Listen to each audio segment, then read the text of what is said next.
அனைவருக்கும் காலை வணக்கம். Good morning to all of you. எல்லாம் மகிழ்ச்சியாக இருக்கீங்களா எல்லாரும்?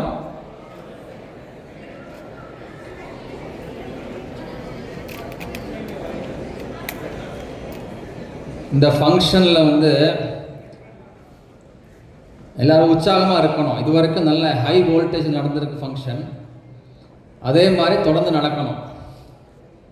எனக்கு முன்பு பேசின அனைவரும் டிசி, ஸ்பெஷலி டிசி டிராஃபிக் பேசினது இந்த நிகழ்ச்சி எதற்கு நடத்தணும், எதுக்கு நடத்துகிறோம் நம்ம, அது நல்ல முறையில் சொன்னார். அதாவது கடந்த 2 மாதம் முன்பு ஒரு documentary, awareness documentary film release பண்ணோம். நம்ம ஆவடி காவல் ஆணையரம் சார்பாக ஒரு ஃபிலிம் ரிலீஸ் பண்ணோம். அது நம்ம திரை நடிகர், ஃபிலிம் ஸ்டாரு MS பாஸ்கர் அவர் நடித்தார். ரொம்ப நல்ல ஒரு டாக்குமெண்ட்ரி அது நீங்கள் இந்த டாக்குமெண்ட்ரி பார்த்தீங்கன்னா அது நார்மலாக இருக்கக்கூடிய ஒரு தீம் கிடையாது. நார்மலாக நம்ம என்ன பார்ப்போம், ஏதோ காவல்துறையோடைய சம்மந்தப்பட்ட டாக்குமெண்ட்ஸ்னால் ஏதோ ஒருத்தன் வருவான், ஒரு திருடன் வருவான், இல்லாட்டா ஒரு ரவுடி வருவான், ஏதோ பண்ண முயற்சி பண்ணுவான், அப்போது போலீஸ் வரும், அவனை கைது செய்யும். இப்படிப்பட்ட டாக்குமெண்ட்ஸை நார்மலாக பார்ப்போம். சைரனில் போலீஸ் வர்றது இப்படிலாம் தான் நார்மலாகவே இருக்கும். ஆனால் இது கொஞ்சம் வித்தியாசமான ஒரு தீம் எடுத்து பண்ணியிருக்கார் அந்த டாக்குமெண்ட்டை. நம்ம ரிச்சர்ட் சொல்லி ஒரு டைரக்டர் தான் பண்ணார். அதை ரொம்ப அது ஒரு மனித நேயமும் ஒரு எஜுகேட்டிவ் டாக்குமெண்ட்ரி. அதாவது ஒரு இளைஞர் ஸ்பீடாக போகும்போது அவரை டிராஃபிக் போலீஸ் நிறுத்துகிறாங்க. நிறுத்தும்போது அவர் ஆஸ் யூஸ்வலாக சொல்கிறார், எனக்கு அவரை தெரியும், ஒரு தெரியும் சொல்கிறாரு. நம்ம என்ன எதிர்பார்த்துருப்போம், நார்மலாக போலீஸ் கராராக அவரை உள்ளே பிடிச்சி தூக்கி உள்ளவே அப்படிலாம் சொல்லுவாங்க நினைப்போம். ஆனால் இந்த டாக்குமெண்ட்ரியில் அந்த டிராஃபிக் இன்ஸ்பெக்டர் என்ன பண்ணுறாருன்னா, அவரை தன் பக்கம் வண்டியில் வச்சு ஒரு ரவுண்டு போகிறாரு. ரவுண்டு போய் எக்ஸ்பிளைன் பண்ணுறாரு, எப்படி நம்ம பொறுமையாக ஓட்டணும், ஏன் நம்ம பொறுமையாக ஓட்டணும், அது நல்ல கருத்து சொல்லுவார். அந்த விஷுவல்ஸ் நல்லா இருக்கும். அதாவது கிராஸ் பண்ணுறத ஒரு பெண்மணி சின்ன குழந்தைகளை வச்சு அந்த ரோட் சைடில் நிற்கும் கிராஸ் பண்ணுறதுக்கு. ஸோ அதை காட்டுவார். இவங்கெல்லாம் அவங்கவுங்க வேலைகளுக்கு போகிறாங்க, அவங்களுடைய உயிர்கள்லாம் ரொம்ப முக்கியம். அவங்களுக்கு முக்கியம் உயிரை காப்பாற்றுறது. அவங்க ஏதோ ஒரு எக்ஸ்பெக்டேஷனில் போகிறாங்க, வேலைக்கு போகிறாங்க, திரும்பி வரணும் அவங்க வீட்டுக்கு. ஆனால் நீங்கள் இது மாதிரி ரேஷாக ஓட்டினீங்கன்னா அவங்க பலியாடுவாங்க. எந்த விதமான ஒரு காரணம் இல்லாமல் அவங்க உயிர் போகலாம், இல்லாட்டா இன்ஜுரி வரலாம் உங்களுக்கு. ஸோ அது ரொம்ப நல்லா எக்ஸ்பிளைன் பண்ணியிருப்பார். ஸோ அதனால் அதுக்கு நீங்கள் பார்த்தீங்கன்னா அதுக்கு ஏராளமான வியூஸ். எவ்வளோ வியூஸு? கிட்டத்தட்ட ரஜினி 1 கோடி சார். 1 கோடி சார். 1 கோடி 1 கோடி வியூஸ் வந்திருக்கு அதுக்கு. அந்த டாக்குமெண்ட்ரி ஃபிலிமுக்கு இன்றைக்கு உள்ள ரீல்ஸ் உலகத்தில் அந்த ரீல்ஸுக்கு 1 கோடி வியூஸ். அப்படி நீங்கள் பார்த்துருப்பீங்க, அது நீங்கள் ஜஸ்ட் யூ திங்க், இமேஜின் பண்ணுங்கள். அந்த ரீல்ஸ் எவ்வளோ தூரத்தை அதனுடைய ரீச். ஸோ மக்களுக்கு அதை பிடிச்சிருக்கு. நிறைய பேர் நான் கமெண்ட்ஸ் பார்த்தேன். என்ன கமெண்ட்ஸ் போட்டாங்கன்னா, கொஞ்சம் வித்தியாசமாக இருக்குது இந்த ரீல்ஸு. அப்போ தான் எங்களுக்கும் ஒரு சிந்தனை வந்தது, ஏன் இந்த விழிப்புணர்வை ஒரு ரீல்ஸ் மூலமாக செய்யக்கூடாது? ஓப்பன் டு ஆல், யார் வேணால் ரீல்ஸ் போடுங்க. சாலை பாதுகாப்பு சம்பந்தமான விழிப்புணர்வு. சாலை பாதுகாப்பை பொறுத்த வரைக்கும் நாம் எல்லோருக்கும் தெரியும், சாலை பாதுகாப்பு ஒன் வே டிராஃபிக் கிடையாது. எல்லாருக்கும் அந்த உணர்வு வந்தால் தான் சாலை பாதுகாப்பாக இடமா இருக்கும். சின்ன உதாரணம் சொல்கிறேன், அந்த ஃபிலிம்லேயும் காட்டியிருப்பாங்க. அதே மாதிரி நீங்கள் நடந்து போகிறீங்க, நீங்கள் எந்த வயலேஷனும் பண்ணல, ஆனால் பின்னாடி ஒரு வண்டி வந்து உங்களை இடிச்சிருச்சுன்னா நீங்கள் அதுக்கு பொறுப்பு கிடையாது. ஆனால் அதனுடைய மோசமான பின்விளைவுகளை நீங்கள் சந்திக்க வேண்டியது. உங்களுக்கு இன்ஜுரி வந்துடும், நீங்கள் ஹாஸ்பிட்டல் போகணும், ஆனால் உங்கள் மேலே எந்த தவறும் கிடையாது. ஆகவே டிராஃபிக் ஆக்சிடென்ட்ஸில் வந்து நம்ம இவர் அக்யூஸ்டு, இவர் வந்து இவர் மேலே குற்றம் இல்லை, இவர் மேலே எந்த விதமான ஃபால்ட்டும் இல்லை என்று சொல்ல முடியாது. ஏனென்றால் பாதிப்பு வந்து நார்மலாக பார்த்தீங்கன்னா இவங்க வந்து எந்த விதமான அவங்க மேலே எந்த பழியும் இருக்காது, எந்த ஃபால்ட்டும் இருக்காது, ஆனால் அவங்க தான் பாதிக்கப்பட்டிருக்கோம். நாங்கள் திருந்தோறும் பார்க்கணும், டூ வீலரில் போகிறாங்க, வண்டியில் போகிறாங்க, சைடில் போயிட்டு இருக்காங்க, பின்னாடி லாரி வந்து லேசாக வசதி போகிறோம், அப்படியே விழுந்து இறந்து போகிறாங்க. ஸ்பெஷலி இந்த ஹைவேஸ்லாம் பார்த்தீங்கன்னா. ஸோ இது மாதிரி சாலை பாதுகாப்பை பொறுத்த வரைக்கும் நாம் எல்லோரும் விழிப்புணர்வாக இருந்து அந்த உணர்வு இருக்கணும். இந்த சாலை வந்து நம்ம வந்து ஓட்டும் போது பாதுகாப்பாக ஓட்டணும். இப்போ நீங்கள் நிறைய பேர் ரீல்ஸ் போட்டுருக்கீங்க, சில பேர் ரீலிங் பண்ணுறாங்க. வீலிங் நீங்கள் வந்து விழிப்புணர்வை பற்றி போட்டிருக்கீங்க, நிறைய பேர் என்ன போடுறாங்கன்னா வீலிங் பண்ணிட்டு அதெல்லாம் வந்து ரீல்ஸ் போடுறாங்க. இந்த வீலிங் எவ்வளோ ஆபத்தான விஷயம் அது.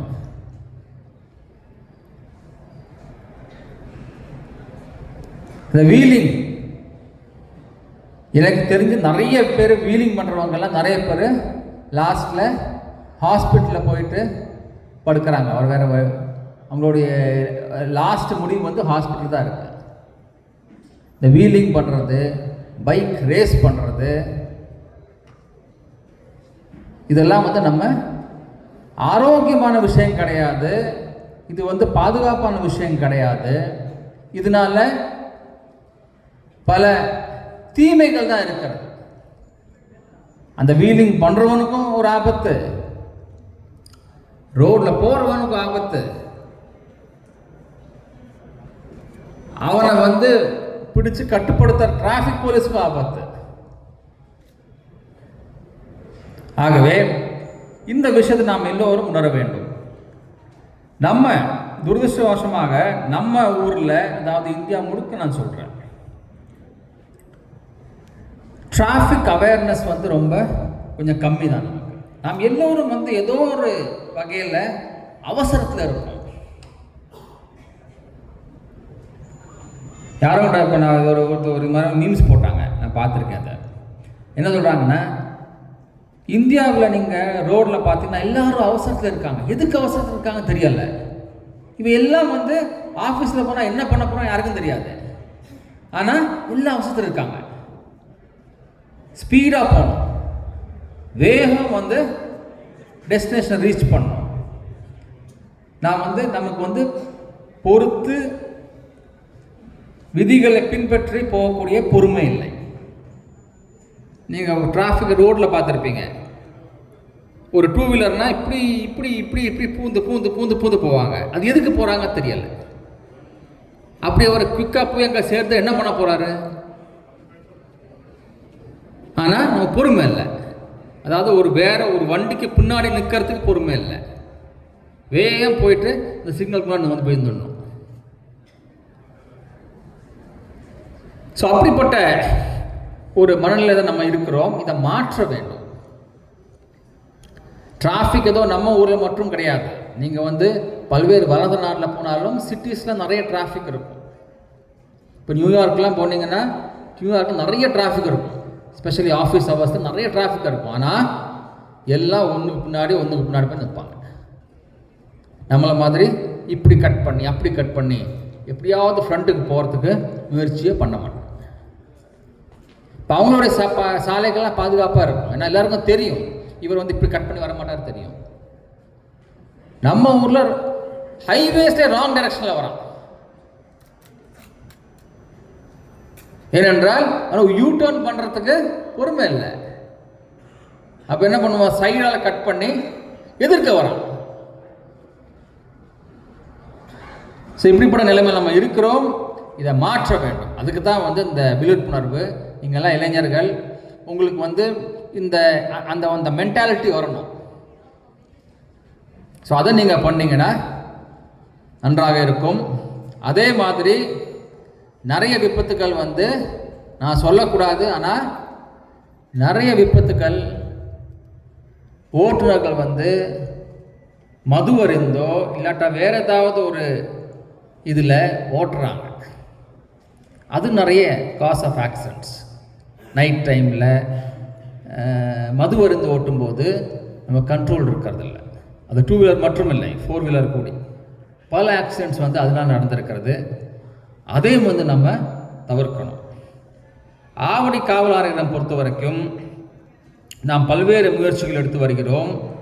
இந்த சாலை விபத்துக்களை குறைக்க, சாலைகளில் உயிரிழப்பு வந்து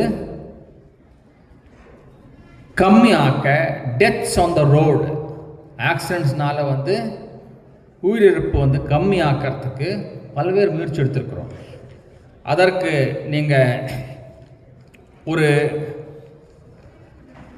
புள்ளி விவரம் நான் சொன்னால், கடந்த ஆண்டு 2024 406 ஃபேட்டல் ஆக்சிடென்ட்ஸ், அதாவது உயிர்கள் போனக்கூடிய, இறந்து போனக்கூடிய விபத்துகள் 406, 406.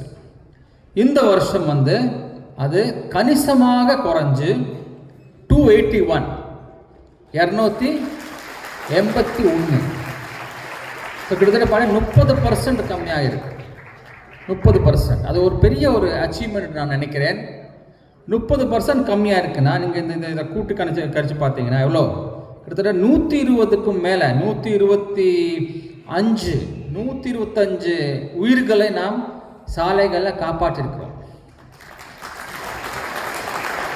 பெரிய விஷயம். பல்வேறு குற்ற சம்பவங்களில் கொலைகள்லாம் பார்த்தீங்கன்னா ஒரு வருஷத்துக்கு 40 பேர் தான் இறந்து போவாங்க. ஆனால் சாலை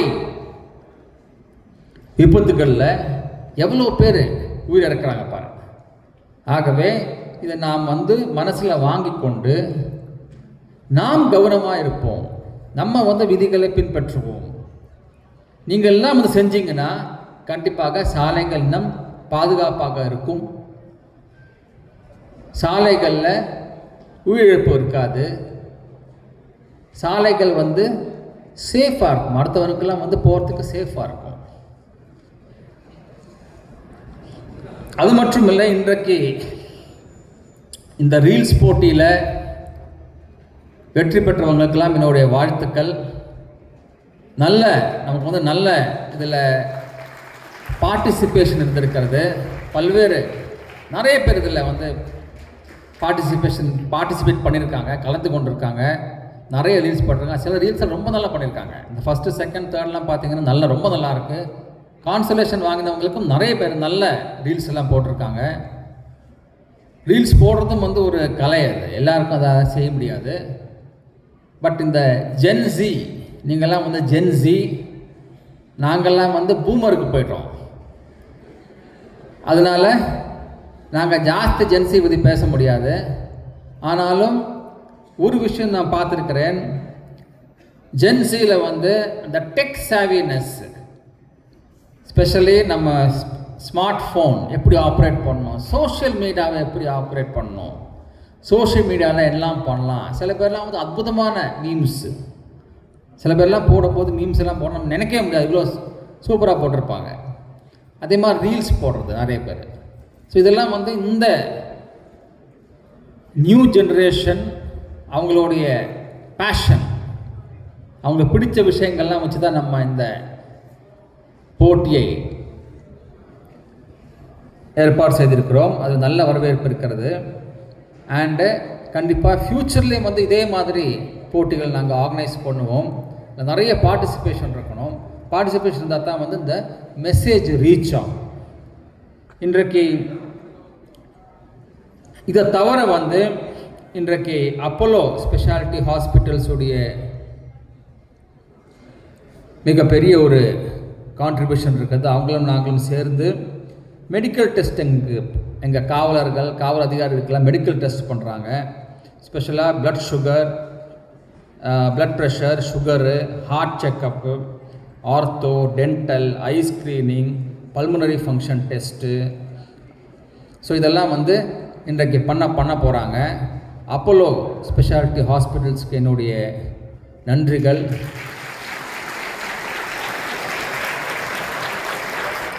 இது மாதிரி நீங்கள் முன் வந்து ஒரு நல்ல விஷயத்தை செய்கிறதுக்கு நாம் எல்லோருக்கும் உங்களுக்கு எங்களுடைய நன்றிகளை தெரிவித்துக் கொள்கிறேன். பல்வேறு காலேஜஸ் அண்ட் ஸ்டூடெண்ட்ஸ் வந்திருக்காங்க. Jaya engineering college, DMI engineering college, Apollo institute of management, hospital management, Velammal engineering college, RB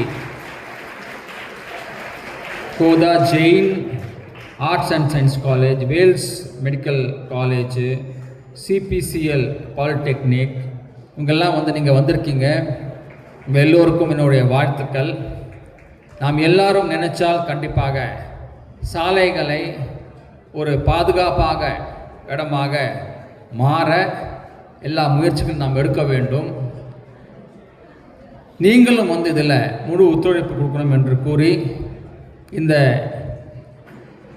விழாவை ஏற்பாடு செய்த நம்ம அடிஷ்னல் கமிஷனர், டிசி டிராஃபிக், மற்ற டிசி, ஏசிஸு எல்லோருக்கும் என்னுடைய நன்றிகளை கூறி விடைபெறுகிறேன். நன்றி.